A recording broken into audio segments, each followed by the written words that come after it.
Hey everyone, back to the part 3 of chapter 1 science class 8 session. In the last class, we left till traditional irrigation system. If you remember, it's here. The traditional irrigation system, we learned about the Kelly, Rahat, moat, and chain pump. In this session, let's see then what's the next page is. That's about modern methods of irrigation. Come on, let's go on reading. Modern methods of irrigation help us to use water economically. Economically, in the sense, without wasting water. Water is not wasted. It's used without wasting, in the sense they are. This is helpful in providing what the water is supplied will be provided to the crops in efficient manner. The main methods used are as follows. The first method is sprinkler system. This system is more useful on uneven land where sufficient water is not available. Please take the two key words here. Uneven land. The land is not in a proper leveled manner, and water is not available in plenty manner. In such case, we use this method of irrigation system. The perpendicular pipes having rotating nozzles on the top are joined to the main pipeline at regular intervals.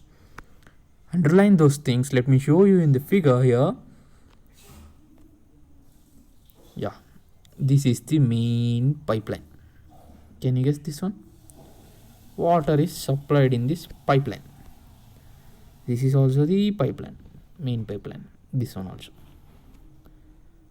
And the perpendicular, there is a perpendicular pipe mentioned.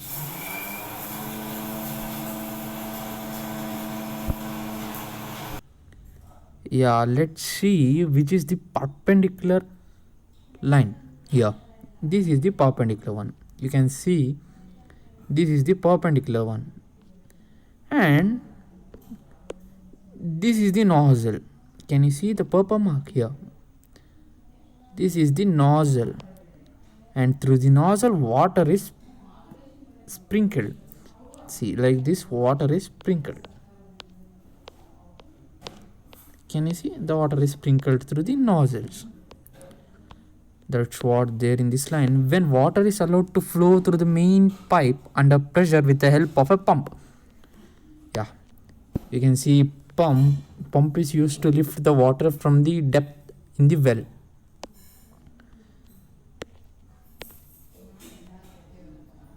It escapes from the rotating nozzle. You saw that nozzles is the end point where water is driven using pump, and through the nozzles the water is sprayed to the crops. It gets sprinkled on the crop as if it is raining, in this raining pattern. Sprinkler is very useful for lawns, coffee plantation, and several other crops. Coffee plantation mainly in western Ghats of India, they use this type of irrigation. It needs continuous water in the rainy form, so they use sprinkler method. The second system is drip system, which is also called drip irrigation system. In this system, the water falls drop by drop directly near the roots. See, you should don't forget this keyword. Yeah, directly near the roots, directly to the roots. So it is called drip system. It's the best technique for watering fruit plants, gardens, trees. Observe the examples. Coffee plantation, lawns for sprinkler system, and fruit plants, gardens, and trees for drip system. Water is not wasted at all. Most efficient, which is efficient than sprinkler system. Drip irrigation. It is a boon in regions where availability of water is poor. Boon in the sense it's a profit in such areas. See, this is the drip irrigation. Now let me show you. See, this is the main pipeline. This is the main pipeline, but there is no perpendicular pipeline. Instead of that, from the main pipeline, the water is directly poured to the roots of the plants growing under the soil. Yeah, this is about the diagram. The next topic is protection from weeds. Bojo and Paheli went to the nearby wheat field and saw that there were some other plants in the field growing along with wheat plants. See, the farmer planted wheat plants, but why there is other plants growing along with these wheat plants? That's the question here. Have these plants been planted purposely? Is his question. In a field, many other undesirable plants may grow naturally along with the crop. These undesirable plants are called weeds. Remember, this is the definition for weeds. What is weeds? Weeds are undesirable plant which is not required to the farmer. Undesirable plants growing along with the crops. Please remember. Then the removal of weeds is called weeding. Weeding is a process. Weed is the content. Weed is the crops, undesirable plant.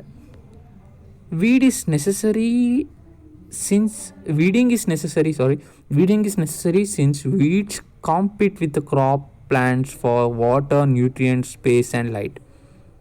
See, why weeding is necessary is they take some part of water, nutrients or a space, place and light from crop plants.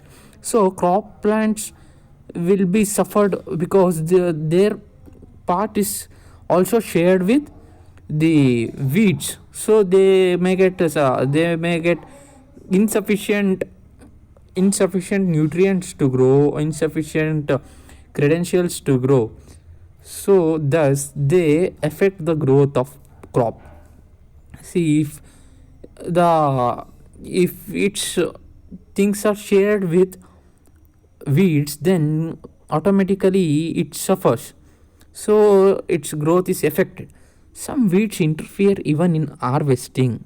See, some weeds they grow, and while harvesting the crops they come along with the crops and may be poisonous for animals and human beings. If we take any crop from the market and if it also contains a weed and we will directly consume it by cooking, then it may be poisonous for animals or human beings like us. Everything should be taken care. Farmers adopt many ways to remove weeds, control their growth. Tilling before sowing of crops help in uprooting and killing of weeds. Uprooting is taking the root out from the soil, and killing of the weeds. Tilling, we learned what's the tilling process. That helps in killing of the weeds which are there in the crops already, which may then dry up. The weeds which are tilled will dry up and get mixed with the soil. They act as manure. Remember, the best time for removal of weeds is before they produce flowers and seeds. If they start producing seeds and flowers, then if one or two seeds get spilled or spread into the field, then if there is no matter of tilling the weeds, because once you till the weed, then you will not spot the seeds of the weeds, but the seeds of the weeds will grow later on. That will cause problem again to the farmer. So before they produce the seeds, we should remove the weeds. In the young stage, the manual removal includes physical removal of weeds by uprooting and or cutting them close to the ground. From time to time, cutting them needs the process needs time to do time to time, because the root is not plucked. Here only the weed is cutted for time to time. This is done with the help of kurpi. A seed drill is also used to uproot weeds. Weeds are also controlled by using certain chemicals called weedicides. There are, fertilizers used in the previous session where it's used for nutrients, supplying nutrients to the crops. It's also chemical. And even to kill weeds, there is other nutrient, this not nutrients, other chemicals prepared in factories manually to kill weeds. That's are called weedicides. Example is 2,4D. Example is very very important. 2,4D, like 2,4D. These are sprayed in the fields to kill the weeds. They spray them. They do not damage the crops. They will not, their effect is not to the crops, only they affect weeds. The weedicides are diluted with water. They will be mixed with water to some extent required and sprayed in the fields with sprayer. The farmer will dilute it because he doesn't want the full effect of the weed to act. So he will compress the effect by diluting in the sense mixing with water. What happens is after diluting, the power of the weedicides will reduce. It dilute to some extent. If you use raw weedicides, that will cause some serious effects.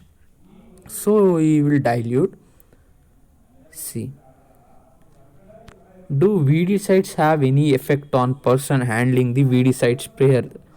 If anyone spraying weedicide, will the weedicide affect him? That's the question. As already mentioned, the weedicides are sprayed during vegetative growth of weeds. Vegetative growth, not fully mature. Before maturing, they are sprayed. Before flowering and seed formation, that's still in immature stage. Spraying of weedicides may affect the health of the farmers. See, the farmer health is in danger because he is using weedicides. So they should use these chemicals very carefully. The handle must be in such a way that they should not affect the health of the farmer. They should cover their nose and mouth with a piece of cloth during spraying of these chemicals. Piece of cloth or mask. Mask is familiar in 2020. And they should cover their to protect their health. Harvesting, the last process in the cultivation of crops. Harvesting of crop is an important task. The cutting of crop after it is mature is called harvesting. Take down the definition, which helps in answering the questions for your board exams or regular exams or tests. In harvesting, crops are pulled out or cut close to the ground. Remember, the crops are pulled out. That's also known as uprooting. Cut close to the ground. It usually takes 3 to 4 months for a cereal crop to mature. Cereal crops, normal cereal or pulses, takes 3 to 4 months. Harvesting in our country is either done by manually using sickle. You can see the sickle here, or by machine called harvester. Harvester is a machine, modernized machine used in harvesting. In the harvested crop, the grain seeds need to be separated. The seeds are separated. Let's go to the next page. From the chaff, the remaining part. This process is called threshing. Remember, this is carried out with the help of machine called combine, which is in fact a harvester as well as a thresher. Harvester for harvesting. Later, other machine came known as combine. Yeah, this one. See, combine from CAT company, a machine used for harvesting as well as threshing. Combine. There is a doubt again. After harvesting, sometimes stubs are left in the field, which are burnt by the farmer. Paheli is worried. She knows that it also causes pollution. It may also catch fire and damage the crops laying in the field. Yes, because of burning those stubs, this causes air pollution. And if the necessary safety is not taken, in that case, it may catch fire and damage the crops laying in the field. Safety is must. Farmers with small holding of land do the separation of grain and chaff by winnowing. You have already studied this in your previous year, 6th standard. See, this is winnowing machine. This one is quite old one. If yeah, you can see in, even still you can see in some village areas in India, winnowing is used for small scale production. In such case, winnowing is used. Harvest festival. After 3 or 4 months of hard work, there comes the day of the harvest, the last process. The sight of golden fields of standing crop laden with grain fills the heart of the farmer with joy and a sense of well being. The sight, the actual looking of the field will be like a golden field. That gives a good sense for a farmer because of his hard efforts. The efforts of the past season have borne fruit, and it is time to relax and enjoy a little. See, because after harvesting, then he can sell his crops to the consumers, so it's time to enjoy. This is the last process. Because of his hard work, this is the product he gets in the last. The period of harvest is thus a great joy and happiness in all parts of India, especially for especially for the farmers. This is a period of joy, like a festival. They celebrate this harvesting period. Men and women celebrate it with great enthusiasm.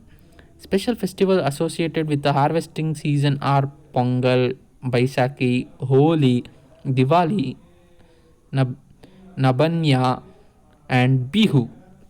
See, this especially Pongal is famous, and Baisakhi is famous for harvesting. Holi, Diwali is also season harvesting, is a festival for harvesting. Is a festival in harvesting season. See, storage process, the final process. This also be taken care because storage plays a important role. If after harvesting the crops, if the crops are not taken in a good, if not kept in a good place, or it's not, the place is not well sufficiently, the place is not sufficient for the plants to breathe, the place is not so clean. In such case, the crops will be, the crops will get damaged by themselves or will be eaten by the rodents if it is not clean. So there is no point of struggling such so many months if the storage is not good. So storage must be taken care. Storage of produce is an important task. If the harvested grains are to be kept for longer time, they should be safe from moisture, water content, insects, rats, and microorganisms. They should resist all this. They should be kept in such a way that that should be that should be that should be there for longer time. Okay, harvested grains have more moisture. If freshly harvested grain seeds are stored without drying, they may get spoiled or attacked by the organisms.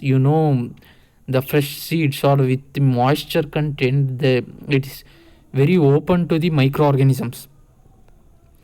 They will attack fast, making them unfit for use or for germination. See, if the storage is not clean, then that cannot be kept for germination. Also, the seeds can't be kept for next process of germination. then it's completely waste. Major safety and cleanliness should be maintained in storage process all. Hence, before storing them, the grains are properly dried in the sun to reduce the moisture in them. The grains are properly dried in the sun to reduce the moisture in them. If we reduce moisture, then it will be less open to the organisms. This prevents the attack by insect pests, bacteria and fungi. They will not get exposed easily. I saw my mother putting some dried neem leaves in iron drum containing wheat. I wonder why. Let's see answer to this in the next page, if given, or else I will tell. Farmers store grains in jute bags or metallic bins. However, large-scale storage of grains is done in silos and granaries to protect them from pests like rats and insects. See, this is granary. You can see the gunny bags here. This is granary. You will see this in especially in the societies where the food will be distributed, and even in lorries they will carry in this pattern from place to place. Silos for storage of grain in large scale. See the silos, how large it is. There are several compartments in within the building kept for preservation of food for long time. Dried neem leaves. Here is the question. Here is the answer for her question. Dried neem leaves are used for storing food grains at homes. For storing large quantities of grains in big godowns, specific chemical treatments are required to protect them from pests and organisms. Dried neem keeps away the microorganisms or rodents because of its taste. Even we refuse to eat dry neem leaves, but it's healthier. But in large scale preservation, we cannot use dried neems. Specific chemical treatments are given to them. See how or to what extent we use chemical everywhere. In every single process we use chemical. Organic farming, it's that why preferred more than such the farming where the fertilizers are used. There's an activity for you. You should make a list of food and sources. Where do you get them from? This is a simple task you can do, I guess, and you should do. After completing this table, you must have seen that like plants, animals also provide us different kinds of food. Yeah, animal provide us food. Yes, for we that's what we call non-vegetarians. Many people living in the coastal areas consume fish as their part of diet. Yeah, fish. They use fish and some prawns for their meals. In the previous classes, you have learnt about the food that we obtain from plants. We know many types of crops we obtain. We have just seen that the process of crop production involves a number of steps like selection of weeds, sowing, etc. That's what we are learning in this lesson. Similarly, animals reared at home or in farms have to be provided with proper food. See, if some animal is reared because of food purpose, then it should be healthy. So there should be reared with proper food, with shelter, and care should be taken. When this is done on a large scale, it is called animal husbandry. Animal husbandry is nothing but growing a cattle or rearing a animals for food purposes. Food not only in the sense non their meat or their flesh. Food is also the byproduct of their byproduct given by them, like milk from cow. That's also food. See, there is another statement by her. Fish is good for health. We get cod liver oil from fish, which is rich in vitamin D. Fish is healthy. That's what she's saying. See, we unknowingly we completed 12 pages of this lesson. Yeah, here we are ended of the chapter.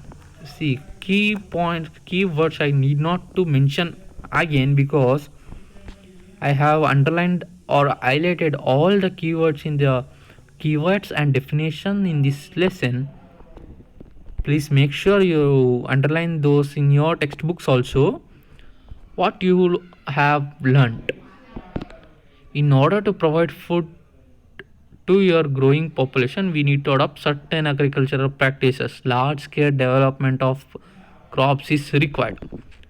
Same kind of plants cultivated at a place constitute a crop. Growing 10 different plants in one field doesn't meant as a crop. Same kind of plant should be cultivated in a large scale. In India, crops can be broadly categorized into two types based based on seasons, Rabi and Kharif. Rabi in winter, Kharif is sown in rainy season. It is necessary to prepare soil by tilling and leveling. You know, because of uprooting of weeds and loosening the soil. Plows and levelers are used for this purpose. Sowing of seeds at appropriate depths and distance gives good yield. Good variety of seeds are sown after selection of healthy seeds. Sowing is done used by seed drills. See, sowing at a depth is healthier because it provides root for better growth for the root. Root can penetrate well into the soil, and sowing good variety of seeds to be selected because you need to grow the plant with good nutrient content. So good selection of seeds is required. Soil needs replenishment and enrichment through the use of organic manure and fertilizers. Fertilizers continuously using is though bad, but they still some of the farmers use fertilizers. Organic manure is preferred and encouraged. Use of chemical fertilizers has increased tremendously with the introduction of new crop varieties. But you know what? The soil use become the laws less fertile. We should stop using fertilizers in excessive manner. Supply of water to crops at appropriate interval is called irrigation. Water management or water pouring process is called irrigation. Weeding involves removal of unwanted and uncultivated plants called weeds. See, weeding for uprooting of the undesirable plants or cutting at the ground level. Harvesting is cutting of the mature crop manually or by machine. Separation of the grains from the chaff is called threshing. Proper storage of grains is necessary to protect them from pests and microorganisms. Storage is the prime importance. See, after all, taking risk for 3 to 4 months and growing the crops, and in order to complete the process of cultivation, we should focus on storage. If anything happens, if anything goes bad in storage, that leads to the failure of entire process of cultivation. That's very bad. Sometimes it happens because of floods. Regularly we see news that because of flood during the harvesting time, the farmer will lose his whole crops. Food is also obtained from animals for which animals are reared. This is called animal husbandry. This is the end of the chapter. Thank you for watching the first lesson, and see, exercises are discussed in our next video. Please make a note of that. If required, you can download it. If possible, we will share the file with you. Please see the next uploading or next updating session for exercise. And we successfully completed the 12 pages of first lesson, crop production and management. which is equivalent and good chapter for your future also. Let's see this in our next session. See if possible we do match the following right now. Kharif crops. If you want, you can read the option, the B column here. Kharif crops. Yeah, Kharif crops is for the plants which are sown in rainy season, paddy and maize. Rabi crops, wheat, gram and pea, right above the previous one. Chemical fertilizers. Yeah, B, urea and superphosphate. Organic manure, animal excreta, cow dung, urine, plant waste. Yeah, this is sufficient here. Let me stop for the this is sufficient for first chapter. We are going to discuss second chapter as well, and for exercises please take the next session. Thanks for watching.